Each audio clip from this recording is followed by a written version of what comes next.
Hi everybody, and welcome back to the podcast. It gives me really great pleasure to talk to one of my colleagues, Dr Rashbal Ghattaora, about all things altitude and adventure medicine today. Welcome, Rashbal. Many thanks for inviting me, James. Oh, it's really great to have you. So tell us a little bit about yourself and your interest in altitude medicine and expeditions. Well, James, first of all, there's always a caveat or a proviso here that I don't claim to be an expert, okay, so that's the important thing. So I developed an interest many years ago where I used to support, as a volunteer, various organisations who would take, in terms of charity trips, I'd be the medic on the trip. And over a period of time, I've kind of learned on the job, if I was to be completely honest with you. And then in between that, I thought I'd better do some proper courses. So I ended up doing some of the expedition medicine courses, which I thought was really useful.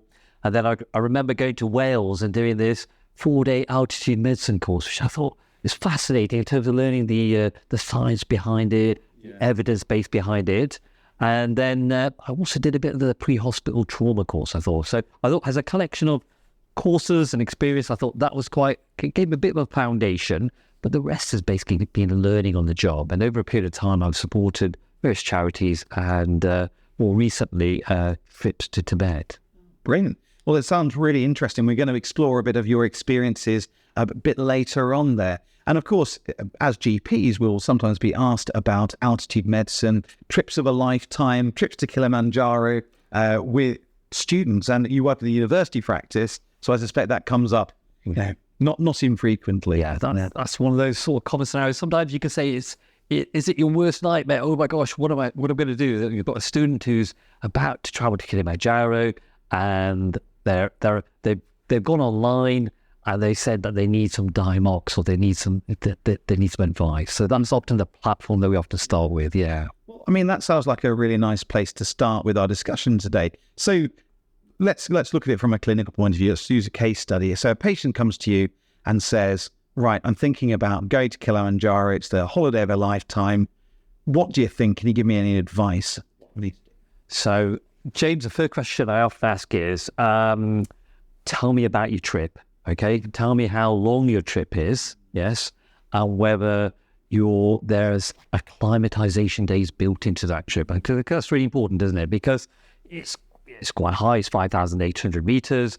We know that when it comes to altitude medicine, anything above 2,400 meters, we start to worry. So as a GP, I'm thinking, look, I want to make sure our patient is aware of the potential risk and that the trip is organized in a way that the organizers have planned appropriate days for acclimatization.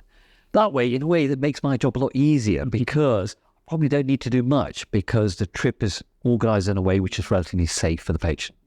And when you and I had a conversation, and the reason that I found out about this interest came up in conversation, and I was on my way to Nepal and Everest, and the first thing that we did was like, where are you day one? How high are you?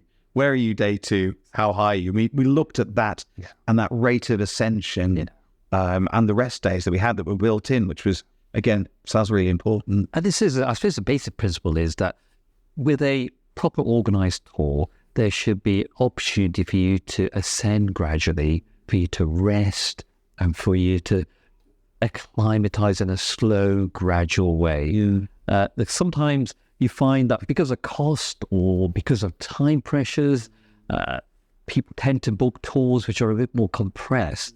And then there is a danger. Now, so the first question I'd be asking of this patient, for example, would be to say, how long is your trip? Or have you got some rest days booked in or not? Mm-hmm. Yes. And I understand that comes up quite commonly with Kilimanjaro because you pay for each day that you're there, and there are lengths of time between 5 days to 8 or even 9 days.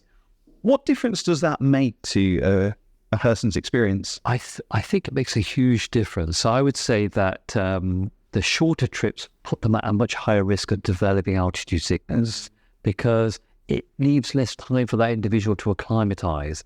And I remember when I went to Kilimanjaro and I was supporting a group of a charity, then we would see the porters running down with trolleys with patients, yes, in sleeping bags, yes, in a sort of semi-comatose state, really, actually. So it does highlight the seriousness of the condition. So I suppose I would start that discussion with the patient to say, are you aware of the potential risk? Yes. And if you have booked a shorter trip, are you aware of what those risks are and what steps have they taken to mitigate against those risks?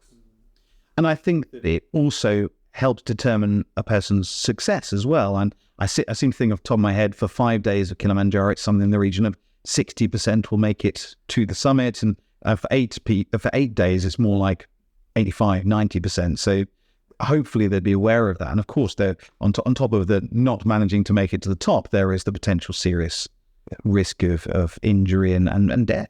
Can be very dangerous. It is. I think Kilimanjaro has one of the highest death rates, actually. Yeah, because unfortunately, I think people assume that it's relatively straightforward and relatively easy, actually, and I think they often don't understand the seriousness of altitude sickness in its fullest context. So I suppose as a GP, so the second question I'd be asking is, what do they understand about altitude illness?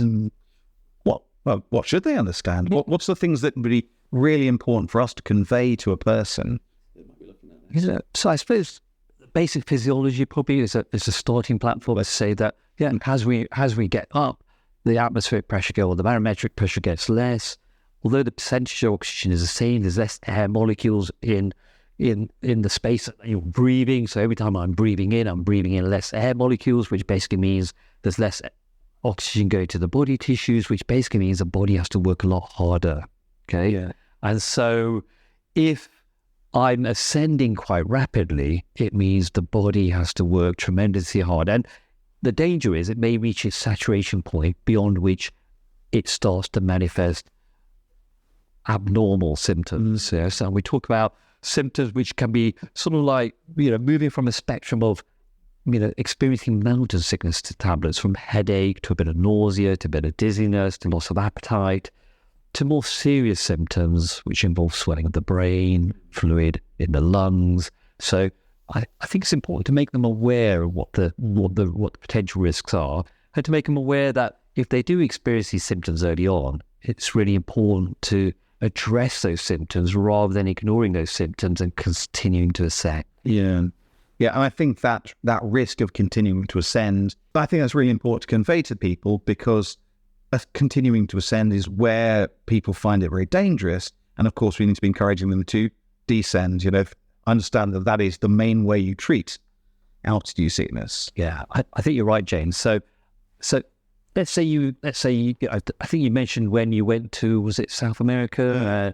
Cusco, yes. And then you experienced some symptoms when you went to the altitude. Yeah. Describe your symptoms. Yeah, so I've fortunately been to South America a couple of times. I went twice. Yeah. One time when I went up to La Paz, and we went up relatively slowly and then a bit more rapidly at the end. I think La Paz is around about 3,800 meters. I felt quite nauseous. I felt quite annoyed and irritable at people around me. I didn't want to eat anything. I just wanted to go to bed and sleep, and that's very unlike me. However, I did start to improve over the next day or two. But the thing that really struck to me was that everything was a massive effort. Walking up a flight of stairs, 4 steps up, I needed a break. I had to stop. I felt better. I climbed another 4 or 5 steps, and I had to stop. And it was very unusual getting used to that. And then the other time when we went into Cusco, we went from Lima to Cusco. So that is a big jump there. The big impact I had was sleeping. Yeah. And I found myself felt like every breath was difficult. And I couldn't sleep on my front because that was just an additional weight, I suppose, to try and expand my lungs. And that was really odd, but I acclimatized a lot quicker. Yeah.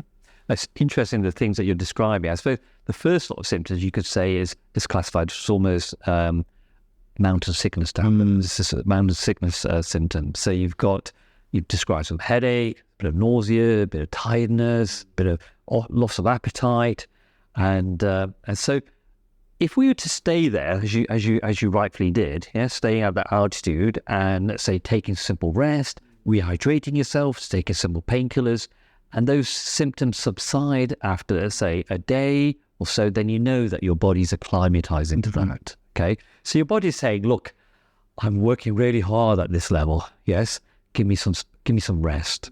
Okay, so listen to your body. I'm glad you listened to your body. Yes, that nighttime symptoms, the breathing is quite classical actually of when you're in high altitude, and that's called periodic breathing. Okay. So you have periods where your breathing rate is quite fast, periods where your breathing rate is quite slow, and then periods where you stop breathing. And it can be quite frightening. Yes, and patients often will wake up in the middle of the night gasping for air, saying, I can't get enough air. And so that is a form of acclimatization. And over hopefully a few days, that periodic breathing starts to improve. But we haven't touched upon this, but if you didn't have that period of rest and you were ascending quite rapidly, then certain medications such as acetazolamide, which is otherwise called as Diamox, can sometimes help with periodic breathing, can help with acclimatization. I'm sure we can cover that later. Yeah, we're going to come on to a little bit about the medications, because often that's what people expect to get when they go and have a consultation with their GP about altitude and treks and the like, whereas in reality, quite a lot of it seems to be more about the education and the discussion and making sure people understand what they're going into.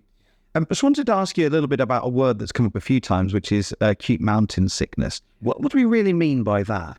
So, it's, in a way, acute mountain sickness is where there is a delay in the acclimatization process. Yes, and we described some of the symptoms like headache, nausea, vomiting, dizziness, tiredness, which you could say are the early stages of acute mountain sickness.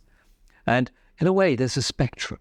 Yes. So if you address it quite early on, you may find that those symptoms of acute mountain sickness settle and they're absolutely fine. If you find that they're persistent, then it means that your body is struggling to acclimatize at that altitude that you are.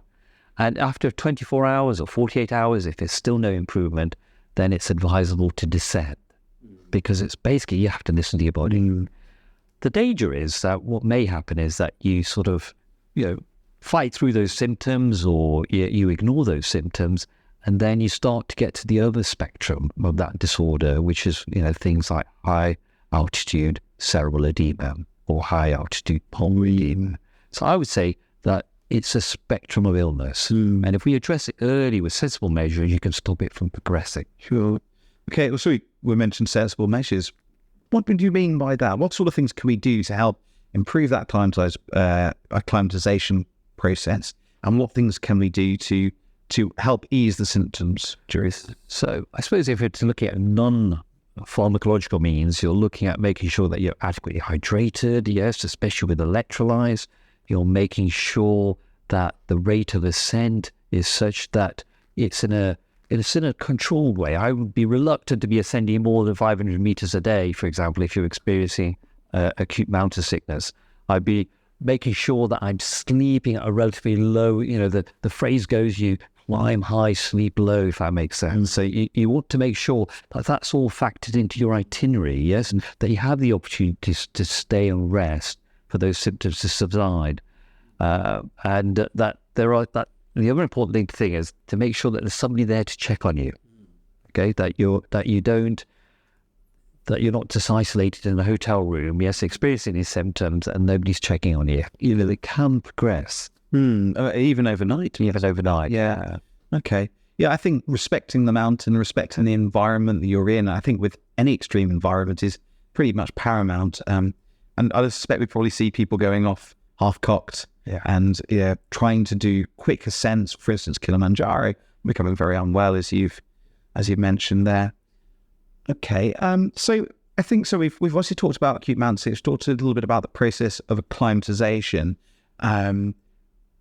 How would we sort of assess a patient that came and spoke to us about this?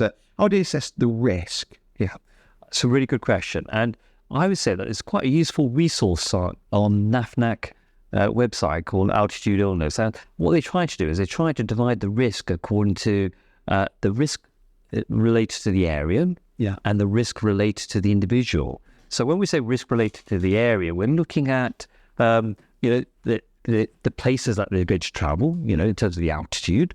We're looking at the rate of ascent, whether there's any days for rest, yes. We're looking at the weather as well, weather factors as well. In terms of risk to travellers, have they had previous altitude illness? Because if they have, that's often an important risk factor that they're going to have it again, okay? Or whether they've got any pre-existing lung or heart conditions, which can put them at risk because they have less reserve. I think this discussion that we had about previous altitude was very relevant before I went off to Annapurna, to Nepal, because I'd had these symptoms at lower altitudes, but recovered quite rapidly. And as I think we'll probably come on to a little bit later, my experiences in Nepal were quite different and a bit more severe. And that's probably going to be our second part of our conversation. But yeah, this discussion before probably put me into slightly increased risk of getting it again, which of course is what happened. So yeah, it's a tricky one, isn't it? It is a very tricky one, isn't it? So I would say that if you could classify patients as low risk, this might be somebody who's had no prior history of altitude illness and they're ascending to let's say less than 2,800 meters, for example. Individuals who are taking a couple of days to ascend, having rest days, and so that would kind of reassure me that the itinerary is designed in a way to reduce the risk of altitude medicine. So taking that good history, and then when we're starting to move to that more moderate risk, what sort of things might be commonly spot? So I suppose individuals with previous history of acute mountain sickness, that would put them at risk, especially if they've experienced at slightly low altitudes. The literature usually says that you'd experience AMS around 2,500 meters, but in my experience, I've had a patient who experienced it at 2,000 meters. So and she had pre-existing asthma. So I think I suspect. So I would say, don't ignore the symptoms if just because it hasn't reached that critical 2,500 meters. So somebody with a prior history of AMS, somebody with individuals who are ascending quite rapidly, let's say more than 500 meters a day, okay, and their altitude above when they're sleeping is above 3,000 meters. I'd probably put them at moderate risk. Yeah. Okay. So again, we were kind of combining the patient factors with the situation factors. That's right. And probably something that getting used to that is probably one of the biggest learning curves when we're dealing with altitude medicine and wilderness adventure medicine as well, isn't it? I think so, because I suppose for that individual, once you've determined which level of risk, the next question that they might ask is, okay, how do I mitigate that risk? Yes, to say I've booked a 5-day trip now, I can't change my itinerary, so it's happening now. So you're thinking, okay, you move yourself from a low risk to a relatively high risk now because you're ascending quite quickly. You've got less acclimatization days. So then that's when we start to look at other measures, other pharmacological measures that might assist their acclimatization. Yeah. Okay. So let's explore that a little bit. What sort of pharmacological things could we do to help with that? So the one that we often have heard about is Diamox or acetazolamide. Although it's not licensed for this purpose, it has been shown to assist with acclimatization. It's probably one of the only tablets that has been shown to assist with acclimatization. So, but James, you've tried Diamox, and so there are some side effects. Yes. Describe your experience. Well, so the side effects that I had when I started taking it was, I think the main one was going for a wee very frequently, and certainly helping with the altitude symptoms that I was having, but also having to get up several times a night to go for a wee. So evidently I was needing to hydrate more, and this does pose some. It's a bit surprising. I didn't quite expect to have such a profound impact on having to go for a wee. Yeah. I also, there maybe was a little bit of stomach upset that happened while I was there, but I must say those were the main symptoms that I experienced, the weeing one being the greatest one. But I understand that there's some quite frequent ones that people often one of the commonest ones is tingling as well. Yes. Tingling around the lips, tingling of the fingers, tingling of the feet. And it can be quite distressing to some patients as well. You also find that, you mentioned this, because it's a sulfur-related tablet, sometimes you can get this sort of gastric upset as well. And I don't know whether people have experienced taking Diamox and then trying to drink some beer and notice, and then complaining that the beer is flat. It's all fizzy drinks. you can't taste the fizz. Yeah, absolutely. I mean, you mentioned a beer as well. So it's sort of there's medications that we should take and some that we should consider taking, and some that we should certainly avoid. And I understand that ethanol's It's one. I think the way to look at alcohol in excess, I suppose, is that it can delay the acclimatization process. Yes, and like you said, there are obviously interactions with medications that you might be taking. You might find that you're more likely to in terms of judgments and you might decide to do things that you ordinarily wouldn't do, but the influence. You have to be a little bit careful there. In terms of how it works, James, do you understand how the tablet works at all? not something I'm too au fait with. I understand that it's got some impact on acid-base balance. Exactly, that's right, spot on. It certainly elucidates. Yeah, so it's a carbonic anhydrase inhibitor. And what it does is it removes the bicarbonate from your system. So, and as you probably realise, when you're in high altitude, we tend to breathe quite rapidly. We tend to blow off a lot of carbon dioxide. So our system becomes quite alkalotic, yes? And why are we breathing more quickly? Yes, because our body's trying to compensate for the lack of oxygen molecules per breath, if that makes sense. What was that? More oxygen, exactly. So eventually what will happen is you may find that as you start to acclimatize, the breathing rate starts to slow. You start to take more deeper breaths, but initially it's often faster, shallower breaths. Okay, and so there's a risk of going to respiratory alkalosis, and that's where the Diamox can help. Unfortunately, the downside is it makes you pee a bit more than it should. Yeah. Sure. I mean, so obviously we might want to look at prescribing that for a patient. What sort of practicalities of, I suppose, prescribing and then taking it? Yeah. And what would it be telling? No, so it's not available on FP10. Yeah. So it's not recommended on the NHS. So you could write a private prescription for it and explain to the patient that it's off license, yes, but there's some evidence to suggest that it does help with acclimatization. In terms of strength, we normally say 125 milligrams twice a day, yes. The advice usually is a day before you're about to ascend, take it.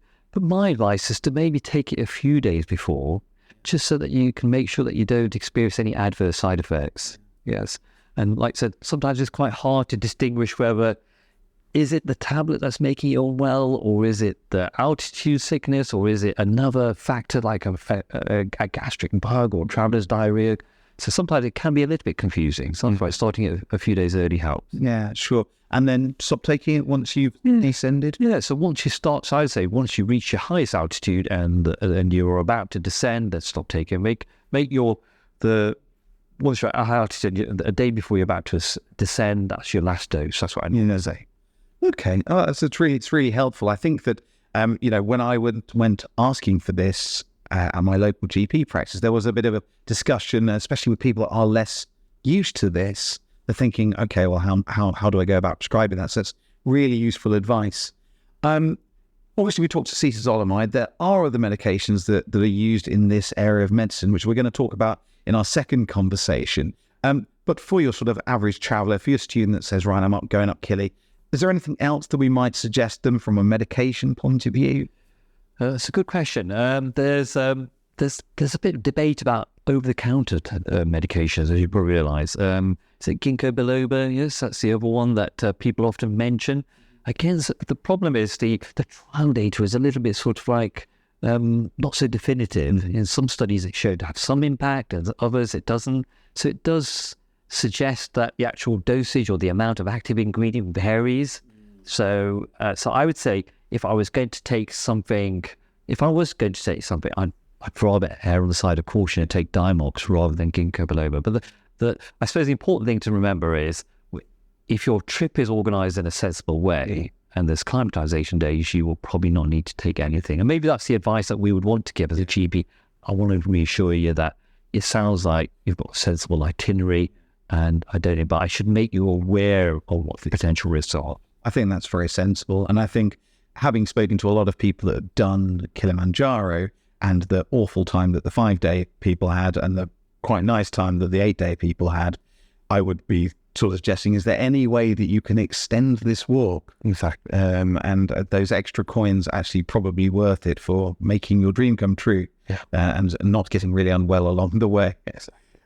We talked a little bit before when we were discussing this before. So we've got obviously the Diamox, and you've mentioned your ginkgo there.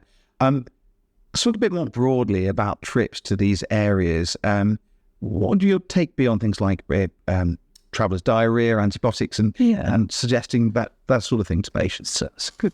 Again, it's I would say the most important thing to do is to make sure that they take an adequate amount of electrolytes. Yes, because like you said, diarrhea illness, traveller's diarrhea is very common. A basic first aid kit, paracetamol, ibuprofen, which is also quite useful for the early stages of acute mountain sickness if you want to take some simple pain relief. So basic first aid kit I would definitely take. And I'd be reluctant to sort of, if they didn't have any medical background, to prescribe things for treatment. If for example, the acute mountain sickness was to sort of move to the arena of high altitude cerebral edema or polymedia. I think those are quite specialized areas. The danger is, as you probably realize, when you're that unwell, self-medicating might be even more risky. Yeah, you're absolutely right. Yeah. Okay. So I think there's sensible general advice. The electrolytes. I also took a life straw with me and some water purification tablets, because you can't always trust the water in the places you're going to, and definitely better safe than sorry, and all kinds of things you don't want to pick up. And we were discussing before about antibiotic resistance and the traditional antibiotics that we might prescribe for traveller's diarrhea, fluoroquinolones and similar. Actually, worldwide resistance becoming a real problem for that. So knowing exactly what to give people and what advice to do to take it is, yes, a full other discussion about traveller's diarrhea, but there is actually some really good advice on the website you were mentioning about traveller's diarrhea. Exactly, on NAFNAM website. We'll link to below. Brilliant. So I think we obviously covered quite a lot there. We covered about this initial consultation, the real importance about the where, when, how high, how quickly, and then a little bit about the who are you and what medical problems might impact on what we've talked about, and then also about the more practical steps that we can make some advice. I think that's really useful information. Is there anything else that you might impart on us? I think that's probably a starting point, really, isn't it? That's if we were to have a discussion with the patient. That's probably the framework I would use at the moment to assess the risk in terms of the area, the risk to the individual, a bit of information about what altitude sickness is and what to be aware of. The other important thing that we did mention was about travel insurance as well. Yeah, just to make sure, because there are certain travel companies that insure above certain altitudes. So you don't assume that you've got comprehensive travel insurance. If you're going above 5,000 meters, you almost need more specialized insurance.